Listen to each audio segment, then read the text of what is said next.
Bronto was eager to be on the move. She stayed near Keenan, listening to him and Sir Alec talk about cavalry tactics. Her mate could no longer fight from horseback as effectively as he had before losing the leg, but he still remembered all his training. Thermaberry, Lightai, and Gwendolen moved easily among the horses, as did the Formaberry belonging to knights. She'd trained both hounds and masters fighting as a pack. She let Keenan do the talking. He was better at it. They moved well enough that many would mistake them for chevaliers, at least from a distance. Up close, most betrayed their common blood easily. That nearly a third of them were elves also distinguished them. Most of the elves rode lighter horse, and carried short bows. Skirmishers, fast and mobile. The majority of the humans wore lighter armor, and rode the Anderfell's horses. 5, however, rode the massive beasts like Skyhunter's Bronto, and were dressed in plate. With their armored mounts, they were almost mobile siege engines. So what trouble are we on our way to find? Keenan asked. Until the last missive, we thought we were after common bandits, possibly some dark spawn. What changed? A group of 20 Templars vanished without a trace. Sir Alec shook his head. Veteran men, most of them. Knight Commander Gregoire made the request personally. He'd heard stories of the Witch of the Wilds. Yet given what else he'd heard, he was confident that if there was any chance she was responsible, the commander would be leading this force personally. Were they hunting an apostate? According to the report, they'd sent a raven saying they'd found and dispatched an abomination, and were on their way back. Except they never made it out of the wild. She dismounted, and moved forward, Lightai at her heels. The tracks showed it plainly, and it took her less than a minute to locate the bodies of the merchants. Bandits, she called over her shoulder. Not spawn. After turning a critical eye to the tracks, she continued. Band of 10, maybe 12. Went south. Sir Alec nodded.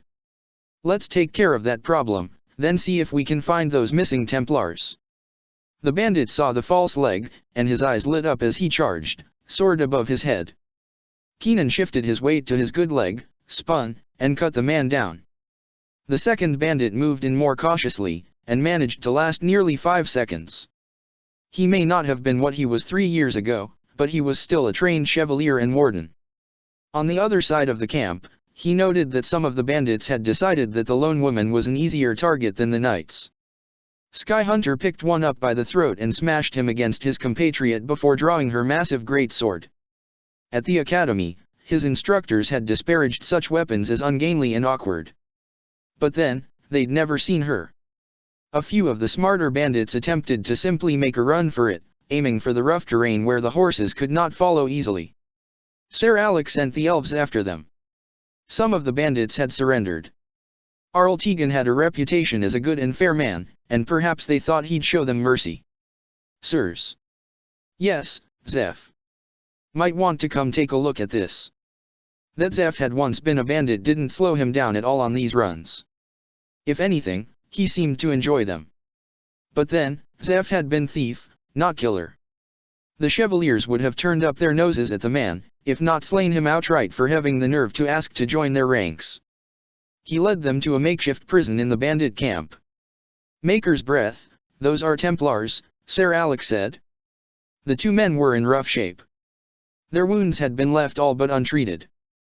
Both were shaking, delirious with lyrium withdrawal. The first gave his name as Emery. The second could not manage even that much coherence. Sir Alec leveled his blade at the throat of one of the surrendered bandits. Explain yourselves. We found them, my lord, the man said, swallowing nervously. At the edge of the swamp. Ah, so locking them up to rot was an act of mercy, was it? Sir Alec narrowed his eyes. The bandit gave him a pleading look. We weren't the ones what hurt them, my lord. We was going to sell them back. Keenan shook his head at the man. Ransoming Templars. Surely the man had to know how badly that would have ended for him. He saw Skyhunter rummaging around in her pack, and raised an eyebrow at her. After a moment, she joined them, carrying a couple restorative drafts and 2 small vials. He blinked. You have lyrium. Vilena, Skyhunter said, then shrugged.